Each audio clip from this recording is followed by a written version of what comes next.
Okay, I'm in the library at the Diefenbunker with Helen. Is it Rosseau? Yes. Helen Rosseau. It's just after 2:30 in the afternoon on July 4th. 4th. Okay, so to start out, why don't you talk about what you did here at the bunker work-wise? Okay, I was a radio technician. I was one of the first few privates that all came in ever as our trade. Normally you had to be a higher rank. And they just decided to allow privates to come in and start working here. And so there was 5 of us all showed up at once. So I started off in the electronic workshop, which is right across the hall from here.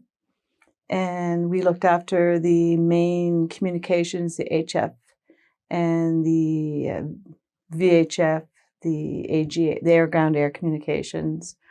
We made sure all the equipment and the switches were clear and clean. We were also responsible for all the communications to the other sites through the HF system. That included alert, divert, Shiloh. What else? And I don't remember the rest, but I think there was 5 to 7 sites. And the teletechs and the TE techs looked after the actual teletype equipment. We were responsible for all the interface between that and the other sites. And then I worked also in the emergency radio. We were responsible for all the antennas outside and the microwave that was between here and NDHQ. And we were also responsible at NDHQ for the microwave coming back, the link to come back. So that entailed a lot of travel because we were also responsible for all the outlying debts for the emergency preparedness. So we would be to Smith Falls, Renfrew, Carlton Place, trying to remember, because like they're in police stations and post offices and things like that. And one was in the training center for the RCMP out in Carlton Place. Then I was also working with the Samson project down below. That was a very secure communication system. It was one of the first computerized communication systems in here. It was a huge computer system. Back in the 80s, late 70s, early 80s, there weren't too many computerized communication systems. Then I was also trained to be backup for any kind of issues or problems with the transmitter site because we had a shortage of manpower. So I was also on call if they had for vacation periods or leave or any kind of issues. I was tasked to go out and work at the transmitter site. So they trained me to work on the 10 kWs, the 510s, and the other transmitters that were there, because we also had the old 501 fridge here that was a transmitter, plus the Lenkerts, the VHF Lenkerts, and that we used for always going back and forth to the emergency preparedness system. And basically what happens, the reserve units would man the emergency preparedness sites as a training exercise about every 2 to 3 months. And so our responsibility was to make sure it was always up and functioning. So that would give them a radio teletype and a telephone system over the radio via the Lenkert VHF system. What else? Oh, tech control. They also at the beginning wanted the technicians to be in the tech control and not just operators because we had a more comprehensive understanding of how all the equipment worked because we knew the electronic side of it and the technical side of it. And the operations side was more, okay, they just threw that at us. There was no real course. It was more of an OJT. Here you are, do the job, go. And I did that up until I went to Alert. Because because I did a tour of Alert from here, because we had a mandated position that one technician from CARP would go to Alert for a 6-month tour every year, just to make sure that all the equipment stayed accurate and up to date. We had the opposite end of it. We mirrored what they had up there. So we had more familiarity and capabilities with the equipment up there, i.e. the microwaves and the modems, the Barry modems, all the different equipment, and the 510 transmitters. Sorry, which year was it that you started working here? 79. 79. And was this your first posting? Yes, this is my first. No. Sorry, I have broken service. I got out of the military. My first actual posting, I went through basic and all my trades training. So I went to Greenwood I got out of the military to go back to university. I found out I couldn't, my student loan got canceled. So then I went back to the military. This was only like 3 days later. And they said, oh, no, we filled your spot in Greenwood. So they said, stay out for 1 year, preferably 2. So I did. I stayed out for 2 years. And then when I went back to the recruiting center, they told me later, oh, you would have come back a week later. You would have been right in and back. So then I asked for CARP. So they gave me CARP. And they were surprised I knew about it. And that's... Had you heard a lot about CARP before that? No, I had no military. Before I joined the military, no one in my family was in the military. Okay. Why did you request to be in CARP then? It sounded interesting. The little bits I knew about it, because when you do your trade training in Kingston, you're on the fringes of some of the supplementary radio system. So you get to hear some of the things that are happening up here without a security clearance. You can't know what actually they do. You just hear some of it. So it sounded interesting. And I liked the idea of coming up to Ottawa. Yeah. I always thought Ottawa was a nice city. So did you know at that point what sort of building it was? And roughly. Not really, but just roughly, what the general population knew. Mm-hmm. Mm-hmm. So what were your first thoughts when you started? Did you just arrive for your first day? Oh, it was funny. I loaded up my car. I was living in Quebec City at the time.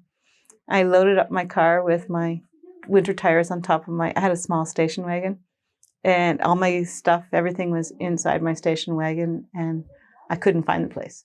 There was no sign outside that said where the bunker was. And I knew I had to report to the bunker. And that I would be living here in the bunker. Like that was part of my joining instructions. So I didn't know where any of this was. So I went down to the four-way stop and I went up the road and I saw one gentleman out working in his front garden. So I stopped and asked him for directions to get to the bunker. And it wasn't until 2 days later when I was doing my in-routine clearance, 3 days later in-routine clearance, that I stopped at the CO's house and asked directions to get here. I stopped at Colonel Armstrong's house. So I was like, okay, I got to meet the CO before I even knew who or what he was. But yeah, it was a nice initiation into this. So everybody was surprised I knew the CO before I even started work. Mm-hmm. And maybe could you talk a little bit about what sort of a typical day for you at the bunker was? So, when I lived in here? Mm-hmm. Well, it'd be the same as if you lived anywhere else in barracks. You get up, go shower, do your normal stuff, and then go to the mess hall to eat, the mess hall downstairs, and just go to work. Mm-hmm. It was, as I say, it was just normal, except you didn't have to go outside until, like, if your job that day, pertained, and then other people would be coming in that lived in self-help or PMQs. So it would be no different. Mm-hmm. What was the security like for you guys? For everybody? Mm-hmm. Oh, it's the same as anywhere you go in a secure system. You have passes and ID, and it's just normal. Mm-hmm. Except for here, they had a punch card as well for everybody that you had to take out to the front gate.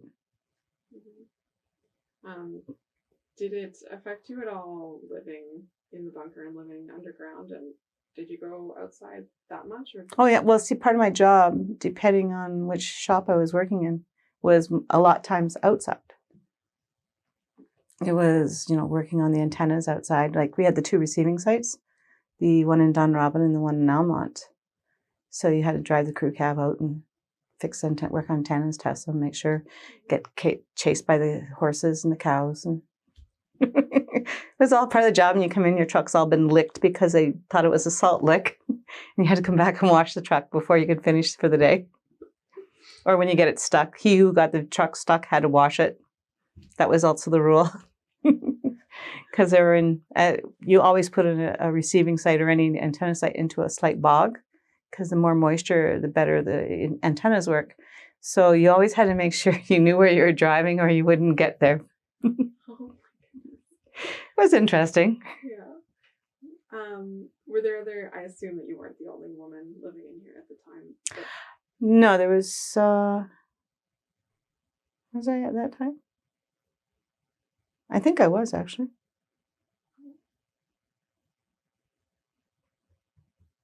I don't remember. I really don't. I know there's about 10. See, because privates, couldn't afford to live on the economy. And there was no room in barracks in Uplands or Rockcliffe at the time. So they didn't post privates here. And that's why for me to come here and the other 5 guys, or the 4 guys, and then there was 2 TE techs, Tom and Vince. I had a lineman, Mike. I don't think there's any other women living inside here. I think that was it. Were there separate women's quarters? Or Yeah, we're on different floors. Okay, so you were just in there by yourself? Yeah. Well, the guys all had their own rooms too. Yeah. Oh, really? Yeah, we all had our own rooms. You had all those beds in there, and you had all those lockers, and but that was your room, and each of us had our own. So yeah, Okay. yeah, I was on the 300, and the guys were I was on the 200, and the guys were on 300. Because they changed it all around after a period of time when they pulled out Strad. So Strad was the torn tape relay system. I was on the floor below that. And then the guys were over across when you went out of the mess hall and up through, we had a TV room there. And then into further than that, that was where all the guys' barracks were. Okay. So, yeah, 3rd, 4th floor. Did you feel ever kind of a little on the outside at all? Or Oh, no. The guys? Oh, yeah. It was just part of the game. Mm-hmm. And I was a bit older than some of them because, as I say, I'd gone to university first before I joined the military. Joined the military, was in the military for 2 years, got out for 2 years. So I think I was about 25, I think, at the time. What was the dynamic like socially between everyone in the bunker? Well, actually, it was really good. We used to have a lot of functions happening, but it was like any other place. You had drinking and driving was an issue. So, and CARP being so far away from where the quarters were, the PMQs or anything else, that you had issues of trying to get enough people to come out. I mean, they wanted to, because, or they'd go over to the mess after work, stop, have a beer or pop or whatever. But it's the same as it is now. Drinking and driving was always an issue. So, yeah, socializing when there's alcohol involved was hard. But we had like curling teams. We played curling. We did golf tournaments. We did. We used to use the curling club here in CARP, and then we used to. No, that was when I was at Leitrim. But yeah, no, it was curling here in CARP. We did golfing. We used to have the trap club where we'd shoot trap. There was a trap site here. We used to shoot trap with shotguns. That was interesting. Never did that before. Learning how to hold a shotgun so you don't have a hugely bruised shoulder is very interesting. And shooting the clay pigeons, but it was interesting. Yeah, no, as I say, because then when I moved out with one of the... Oh, Jocelyn. Joss was living here for a little bit. She was a reserve operator. Yeah, because... No, I'm wrong. She moved into barracks in Rockcliffe and Uplands with us. Oh, so you lived in the barracks out there? As well. Yeah, in Rockcliffe. She was in barracks with me in Rockcliffe. Mm-hmm. And then it was 2 to a room instead of having your own place. It was the traditional military thing. You have at least 2 to a room. Mm-hmm. But, it was so far away. It was really awkward living in Rockcliffe barracks and Uplands barracks because you were paying for R&Q and they put on a shuttle bus. They charged the people to pay for the shuttle bus because people that worked downtown had to pay to take OC Transpo. So they charged them the same rates as if they were working downtown for the shuttle bus, that if you missed it, you're toast. And a lot of times it didn't get you back to the mess hall in time to have dinner. So it was always very interesting.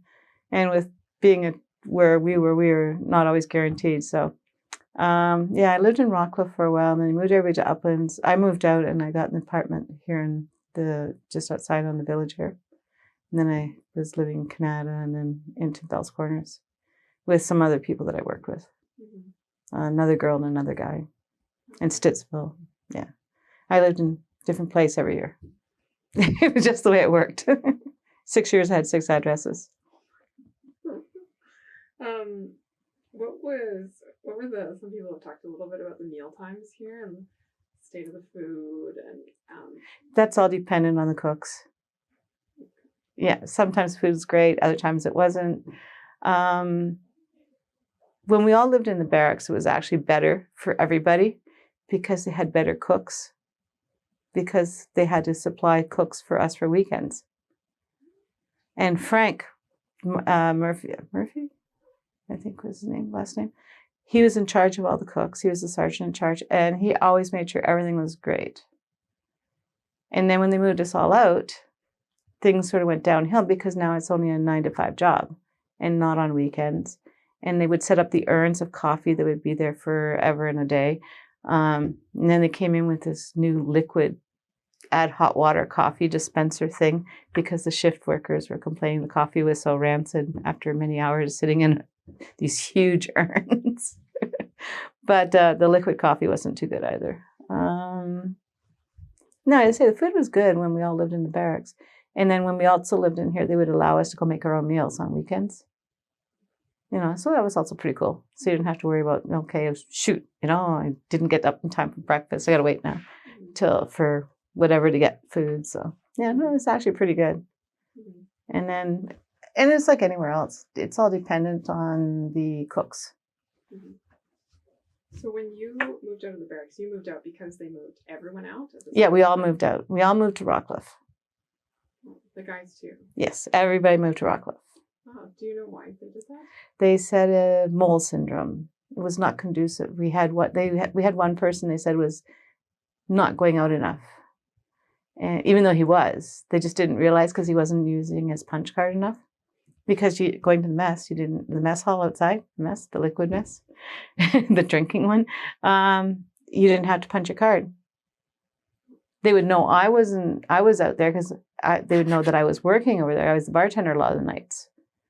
So plus I went out all the time because my job was outside. Whereas a couple of guys, the TE techs, it appeared that they weren't going outside. So we all moved. It was supposedly psychologically damaging to us to live in here. And that's why you'll see in some of the columns there were gray and white stripes and all the different colors. They had a special psychologist come in and pick colors and everything. That would happen just before I got here because they're all, it was still a topic of conversation with everybody about these new colors that got put in because it was to make it not so much the mole syndrome and more pleasant from not having windows. It was just one of those things. Yeah. Did anyone you know ever feel that they had mole syndrome? No. But there were stories, I have no idea if they're true or not, about somebody about 5 or 7 years prior to me that they had to drag out one day. But it was a story. I don't know. I don't know anybody who knew the actual person or a thing. It was just a story.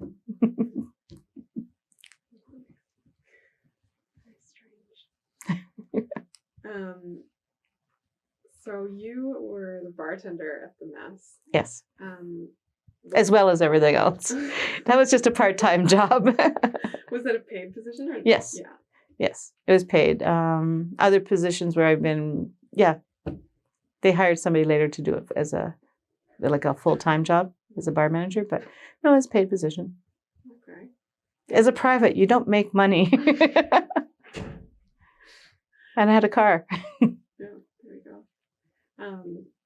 So you said that the mess was only somewhat used because it was so far? Mm-hmm. Right?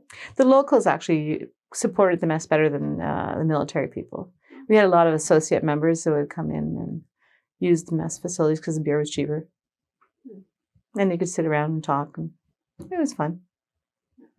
Did you get to know many of the locals then? Oh, yeah. Yeah. Oh, yes. A lot. Yeah. People, Billy Carson, who owns Carson Cartage, Schultz, he used to work at the Mint, Harley, Jimmy Majors. Yeah.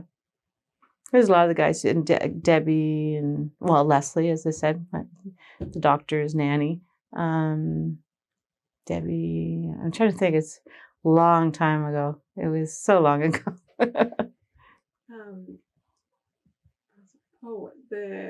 The people in the town, I've sort of heard mixed reviews, but how did you feel that they reacted to the bunker, and what did they know about what was going on in here? And Actually, they're most of them, for the most part, they're actually pretty good. Except when Ron Hugibear, when he robbed the Scotia Bank, that wasn't good. He used his own check with his own name and address on it as his, give me your money. Him and his wife had split up and he was just out. Yeah. So he'd worked here. And Sue was a Teltec and he was an operator. Silliness like that. You just go, oh, okay. And one of the operators, his wife was a cook here. And Ron also attacked the guy's wife. So they used to be really good friends. You know how sometimes it's, not too good. Better than that. And as I said, no issues really. But you got to remember, I was young, a lot younger, long blonde hair. And so I had a different treatment than some people, at the time. But no, I mean, like the takeout that's now the Stonehouse, that used to be just a little takeout for subs. Crazy Horse, I used to bartend there as well. All the locals, it was sort of, we were okay. As long as like, it's like any kind of dynamic, small town dynamics, more than anything else. Mm-hmm. I mean, whenever we were having an exercise, and they would send out all the flyers to all the locals to let them know, okay, they're going to be playing war games. And it'll be going on all different hours. And we're going to have thunder flashes, and we're going to have arty sims, and we're going to be these reserve units or another military unit from Pet will be coming in and attacking and things like that. Like they knew it was going to happen, and it was always interesting. And the locals, like all their dogs would start barking. So I always knew when you're being attacked, somebody who's coming to invade. And the people, when they came through the swamps, they got caught, and we had to stop an exercise once because instead of having the guys from Pet come down, because they were busy, they used the local reserve unit. And they were not too good at what they were doing. And they had to stop the exercise because they had lost 2 guys in the swamp area, and they had to stop to go find them. And they ended up, they were so stung by bugs and bites and things like that. They had to take them up to the hospital. It was just, oh, okay, we're going to stop for a while. And then we'll resume the war games again. But yeah. And then we were also responsible for Connaught Ranges because NDHQ, they really at the time didn't have people qualified to be weapons handling or anything else. And we had all the weapons cached here for NDHQ. Or not all of them, but we had cached all these weapons here, and all the people kept training so that we could supply the manpower and everything else to be range safety and work the ranges for the people up at NDHQ. Mm-hmm. Uplands looked after their own people. We looked after NDHQ as well. Yeah. Can you talk a little bit about the Winter Carnival? Yeah, Carnival was a lot of fun. It was because there were so few women here. So few women. I mean, at the most, we tried to even get a ball team together once. There was only 20 women in the whole unit. And of that, there were some older women who didn't want to participate, and some younger ones don't like baseball. So, yeah, no, it was, but anyway, so I'm digressing on that one.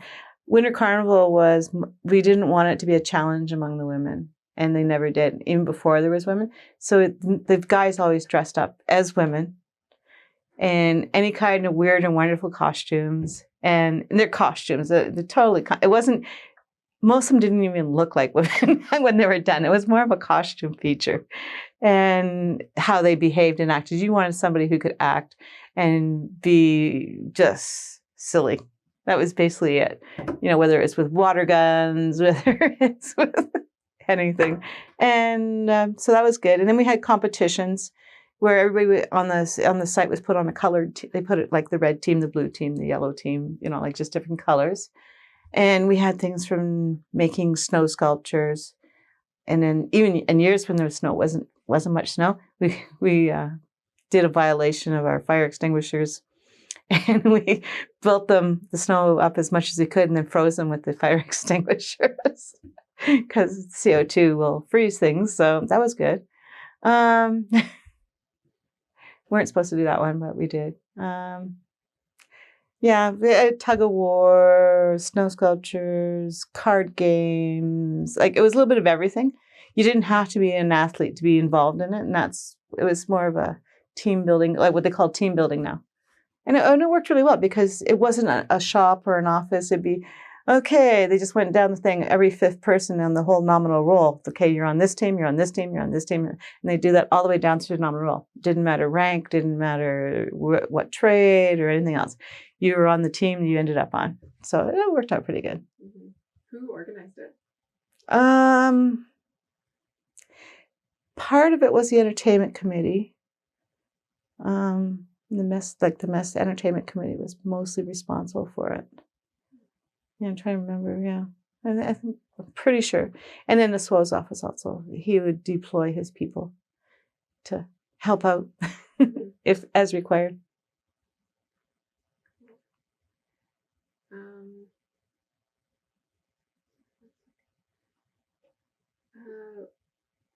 Just to switch gears a little bit, when you started working at the bunker, what was your family's reaction, and what were you allowed to tell them about your work here? And that kind of the standard line: if I tell you what I do, you have to be shot. I have to kill you. No, my parents totally understood. They knew. I just told them, I says, I'm working in a high secure area and can't really say much. It's electronics, communications. That's about it. We had gentlemen that I work with that their wives didn't even know what they did.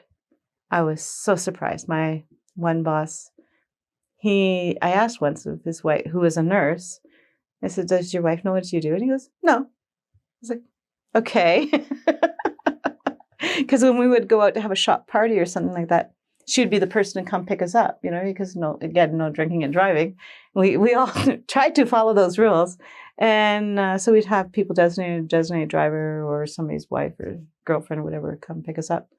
And but she didn't really know what he did. I thought that was interesting. Mm-hmm. And that was when I first got here. So I figured if his wife doesn't know what he does, I guess I shouldn't be telling anybody anything anyway. But no, it was always ingrained into you when you walked in the doors. What you see here, do here, it stays here. Mm-hmm. Did people that you knew, like your friends and your family, did they know anything about the bunker? No. Not really. I'm not from this area. I'm from Windsor, Ontario. They wouldn't know. And not having any military background, so no, I wouldn't. Yeah. Just one of those things. The internet wasn't there then. That's true. Okay. Do you have any favorite stories that you like to tell about the bunker? If anyone asks, or if you're telling them, I used to work out there in Carp. No, not really. Because most people I work with, either things I did when I was at Leitrim are a little bit more recent than what I did here. What I did here was pretty, and I worked over at the NATO site a little bit, looking after test equipment stuff. And it's sort of funny, ironic now that I work for a satellite communications company. But no, not really. It's nothing comes to mind really quickly. But I'm sure when somebody says something, like when Janet or anybody says something to me, it will trigger. Mm-hmm. It's like, yeah, just because things happen, you just. Yeah. Oh, the one when the guy. Oh, one I do remember. One of the gentlemen that I worked with up here, the bosses were gone, so I was in charge, and he was told to wait till you have more help. We're taking out this transmitter, and it was like, okay, and he was told to wait, but he thought, well, I just gotta, see if I can start it now and get it ready so that when everybody comes, we can do something with it. But all the equipment in here is shock mounted, so there's on big springs. And this is what we used to call the old fridge, and it was a 501 transmitter, and it was the old-fashioned style of a fridge. It looked like that, except a little bit bigger and a lot heavier. And he started undoing all the bolts, but he didn't do a cross pattern. He did both on one side, so it flipped and broke and hit the wall, and made a huge dent. And these walls well, you don't have any of the really good ones here. But you go on those they're metal. It took, oh yeah, it was not a good sight. And he had to do a lot of explaining of why he did something he wasn't supposed to do with nobody around, no help, against all the safety regulations and rules, plus being told directly not to do it. But it happened. And then we just said, oh, okay. And we recovered. Or when we used to go, another one we used to do is do the trip out to Smith Falls. And on the way back, whoever went up to Smith Falls, there's a pastry shop in, not, was it Stittsville or Richmond? I think it was Richmond. And whoever went out had to stop and get donuts. Well, we didn't always have the most reliable vehicles. So stopped to go get we were coming back from Smith Falls, stopped in at Richmond to get the pastries, the donuts for everybody. And then the truck wouldn't start. And we're like, oh, okay, so it's 3:30, 3:45, and the truck won't start. We're going to have to call recovery. And we're going to have to explain why we're stopped at a pastry shop in Richmond. And we're like, and on top of it, they're not going to want to come. We're going to have to wait an hour and a half now for recovery due to the fact it's 4:00 and they have shift change, and then the people up in Uplands, because that's who did our recovery, we'll have to wait. And it's like, oh, okay. And yeah, we had to sit and wait. It was not fun. So from 3:30 to 5:00, I think we waited for somebody to show up to boost the vehicle and figure out what was wrong with it, because it didn't always work the best. That's when we got our new crew cab. Mm-hmm. After that, because it was an old panel truck and it was really bad. Mm-hmm. Yeah, there's a lot of silly things we did. I just, yeah, when the transmitter smacked into the wall was a pretty good one. Or my sergeant and I flipping a coin. We both don't like heights. And the two shortest people are left all by ourselves in the shop. And we had an emergency. We had to go fix one of the antennas. And it was one that you can't climb up to. You had to climb up the pole. We didn't have any gear with us or anything that we could do. You had to stand on top of the truck and hope and pray you didn't fall off as you fix this one adjustment. And we flipped a coin and he lost. So my sergeant did it. I didn't. Yeah. And we're both the same height. So it was very funny. The little guy. I'd say there's a lot of silly little things, like nothing major. I mean, you have people that just commonly have problems, but you have that everywhere. You know, if anything's going to happen, it always happens to them. We have a few here. There was a lineman that, they used to always just sort of wonder how he made it as far as he did. But it's all just part of working with a group of people and getting to know them. So. Mm-hmm. And you sort of commented on it a little earlier, but the dynamic between the men and women, just because there were so many fewer women, how did that go? Actually not bad. Didn't date any of the guys from here. It was just Judy dated Willie and then married him. Maureen and Terry, yeah. But not too much. The dynamics, like it was mostly work. Mm-hmm. Not too many people got together. I say, and the ones that did, like as I say, Maureen and Terry, and Judy and Willie. Can't really think of anybody else. Mm-hmm. I mean, it was work. You know, it was like anywhere else. Mm-hmm. Like a lot of people put things into the context that aren't really there. It's like it's a working environment. I mean, you see it anywhere else too nowadays, so it's no different.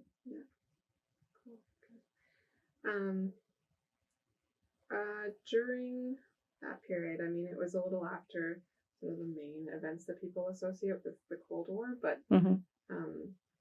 You working in a bunker that was built for this. Oh, we still had to maintain everything. When I was in the electronic workshop, we still had to maintain the CBC radio station. And there's something else we used to have to maintain. The linemen maintained all the early warning systems, the sirens. And we did the CBC radio room downstairs, and there was something else. I don't remember now, but yeah, we used to have to make sure that all the tapes worked and the turntables worked and the sound system all worked. Oh, and the air ground air to the helicopter pad, and all those things. Yeah, it was all had to be maintained. Mm-hmm. So even though you're right. See, I was in Germany when the wall went down, so that was an interesting aspect to go from here to different things. But I would say it was. Yeah. The bunker was a little bit behind, but it was the communications that we were doing were still vital and important. So the bunker aspect of it really wasn't the main thing that we were thinking about of the Cold War type stuff. It was just more the communications. Mm-hmm. Mm-hmm. This was a communication site. Everything else was sort of secondary to it. Mm-hmm. And how did you think about the possibility of nuclear war? No. No. Hiroshima and Nagasaki had been many years prior, and I think most people had woken up that by that point of how much damage could be done with it. And a biological war would be, and as they've shown it since then, chemical and biological were used much later than a nuclear. But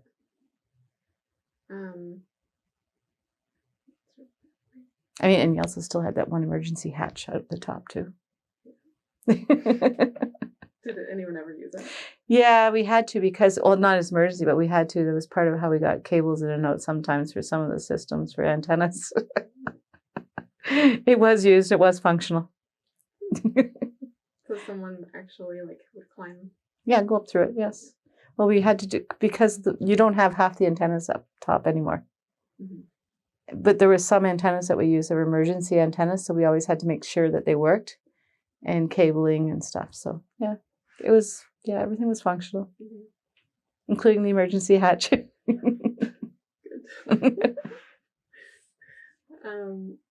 Did you know any other staff who, maybe older staff, or did anyone have any sense of concern, I suppose, about communism or the Soviet Union or that kind of thing? No, actually, no. Even the locals that worked here, the cleaners and all that, and cooks and things that were civilian, no, nobody really. And always the line was, if anything happened, we did discuss it actually a couple times. And it was more, we used to say, so what happens if you knew they called us all in for a nuclear attack? This is part of our war games, right? Is the nuclear attack aspect. What would you do? Would you come in and leave your family? Or would you stay with your family? And that was, we asked that question of many people and said, what would your dilemma be?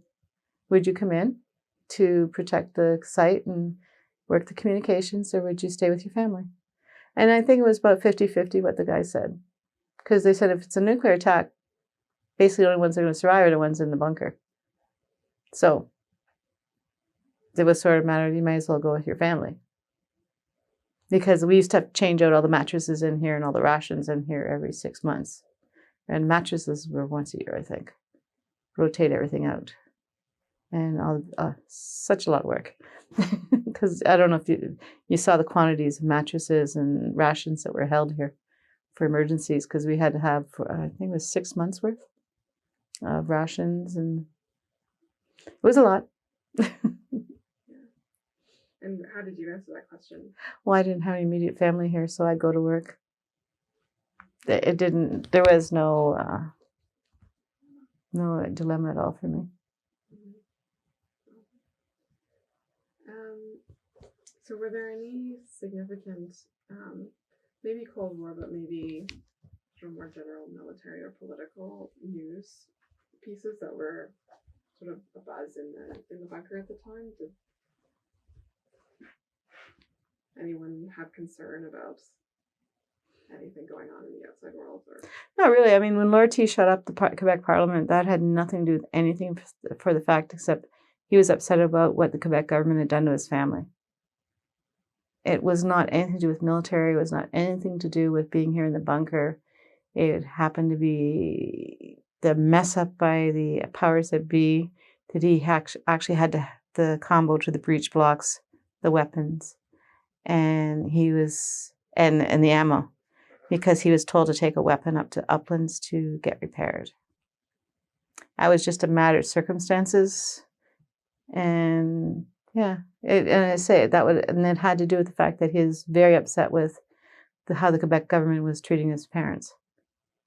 Nothing to do with anything else. And other than that, I never saw really anything here that was political per se. It's a job. And most people treat the military as a job. I mean, they understand you go to alert, you do your 6 months. You go on tour over to you do a UN tour or a NATO tour, you do your tour. That's your job. You sign the dotted line. This is what you do. And if you can't do it, then you leave. You get out of the military.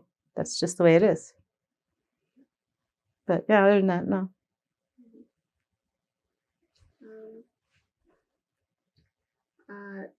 You mentioned briefly that you were in Germany for the fall of the Berlin Wall. Mm-hmm. How did you react to the whole? Oh, that was interesting. See, I lived on the economy in Germany. I lived in a house I shared with I had the top floor, and a local family had the bottom floor. We were on exercise. It was during Fall X when it happened, and they confined us all to the American base, and no uniforms were allowed that day when it came down, because they didn't want anything to interfere with the celebration of the wall coming down. They didn't want the Germans to have any memories or anything else. And the Germans had only just finished paying off their war debt. So for them, this was a really major thing. And then shortly thereafter, they were not so happy, because the East Germans wanted the West Germans to pay and bring them up to the same standard of living as they had achieved. But the West Germans had worked very hard and paid very high taxes to pay off their war debt, repair everything, fix everything up. And they always left one bombed out, burnt out building almost in every town as a reminder never to have it happen again. But the East Germans didn't have that same work ethic. They didn't go through all the trials and tribulations that the West Germans did. And so they just walked in and saying, with their hand out, and most West Germans weren't too happy with that. I know my neighbors were very upset with them. But as a Canadian over there, it really, all of a sudden I could go see all these places I was never allowed to go to before. I went to Czechoslovakia and into Prague, and I went into East Germany and Mulhausen, and went to a bunch of different places just to see. And yeah, I was really desperate how they lived over on the other side. I mean, they had chicken wire up in all the churches on all the windows so that the stained glass wouldn't get broken out. Things like that, and cardboarded up. And this one hotel I stayed at, which was supposed to be, up until the wall falling down, was the fanciest hotel in town. And they had 12-foot ceilings, but the wallpaper only went up to 8 feet. And then they had a different thing up above that. And they had piecemealed in different chunks of carpeting. And the washroom was down the hall, and the hall was like this. And I was like, oh, and this was the best hotel. I mean, they were building a brand new one just down the road. But up until the wall going down, like, this was the best. So it was interesting after working here and knowing all the history of here and the Cold War and everything. And then you go over there and you're seeing it all happen. I stayed there. I closed out the base of Lahr and kitted up everybody going to Bosnia for the UN there thing we did there. Yeah, no, it was interesting. I would say it gave you opportunities. You never had those opportunities before to go places and see things. So that was always really good. I spent a lot of time traveling when I had free time. We worked very hard over in Germany. So when you had free time, you used it and took it. Well, not everybody, but most took the opportunity to travel. Yeah. Get to know the people. That was amazing. I can't even imagine. I was at the wall for the 20th anniversary. It was very different now, obviously. Oh, yeah. Well, even now, if you go in certain areas in Germany, you can still see where they defoliated between the two walls for their separation zone. And there's still areas that nothing grows there. And I'm like going into Nuremberg and Auschwitz and stuff. It's amazing to see what people do to people. So It's, you know, and I'm in the military and everybody goes, well, how can you do that? I says, this is my job. This is what I do. And if it's a choice between you and me, it'll be me, not you. And I chose that life for 20 some years. So that's just the way it is. Had you had any idea of, once you went across the wall and saw what it was like over there, had you known that it was like that while you worked here or even before? Oh, yeah. I mean, TV, you know, you see all kinds of things in pictures and movies. And yeah, I had a rough idea. But no, it was good because I had some friends come out from Canada. We made a 3-week trip all around different areas in East Germany and that, just because their families were from the East German side. So we went and traced out where their families were from and seen if anybody was still there. It was fun. Crazy. I just have one last sort of general question. Why would you say that it's important to remember these kinds of things and the bunker and keep the bunker going? Or why is it not important? It's always nice to know your history.